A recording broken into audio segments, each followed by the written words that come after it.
Dealing with ceramic coatings. So this is something that we're seeing more and more. I had a certified instructor for Ceramic Pro and IGL come into the shop, and I grilled him. I'm like, hey, let's talk about this. Let me show you what glue pulling is and what do we need to know as technicians, certainly more on the paintless side than the collision side. But even there, if you're going to glue pull and it's not sticking, we got to work through it. The first thing you need to know is to determine how many coats were applied. So ceramic can be as simple as like a hydrosilics, which is a spray-on, wipe-on ceramic coating, up to like a 5 or 9 coat Ceramic Pro that lasts for 5 or 6 years, and anywhere in between.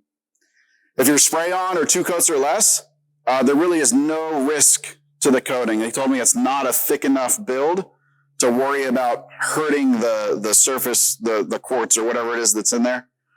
When you get into 3 coats or higher, all you need to do is slow your pull down. So stay away from shock pulls, ease into it and let it move slow. It will flex up without any kind of fracture. If it is a simple coating, and really we sort of start here all the time anyways, go straight to just a rubbing alcohol, the 99%. Clean the panel and do a test pull. If it sticks, you're good. Go ahead, and you've really not harmed the finish. If it won't stick, and certainly like you'll know you're on there when you can almost just pull the tab loose. Start with compound. Go as lightly as possible, so just by hand. And again, test and see if you've got adhesion. If you still don't have adhesion, you're going to need to move into compounding on low speed with a buffer to cut the surface open a little bit. Lastly, if it just will not stick no matter what you do, an aggressive, higher speed, heavy cut buff is what will remove the coating from the panel. Only take it as far as you need to go. The reason being, when the car goes back out in the rain, the bead will be different if the ceramic coating is gone. More on the PDR side, and certainly I think you guys should be talking to it on the body shop side as well, where insurance companies have paid to have the car recoated because the customers had it coated. When you get into the 3 coats or more, like these can be $1,500 add-ons that the customer has spent to have their car done. Talk to them, talk to the insurance company, talk to the installers. And again, back to that, make those slow and steady pulls, nothing snappy. We don't want to actually fracture it.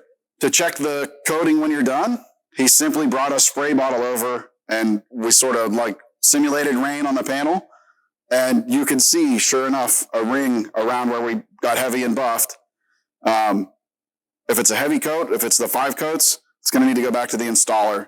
If it is paintless and rolling back out of the shop, he felt pretty confident that a hydrosilics or Adams polishes, their spray on ceramic, talking through with the customer, is generally going to give a good year of protection, a solid bead, and keep it there. If it does need reapplied, he said to keep in mind that a hard edge approach is okay. So back to like old school painting where let's go to a body line and tape it off.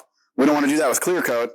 However, they did say with the hard edge on the ceramic coating goes in and it is invisible, it doesn't have the same hard edge effects like a clear coat does. So that's a little bit of ceramic coatings and some of the new stuff that we're running up against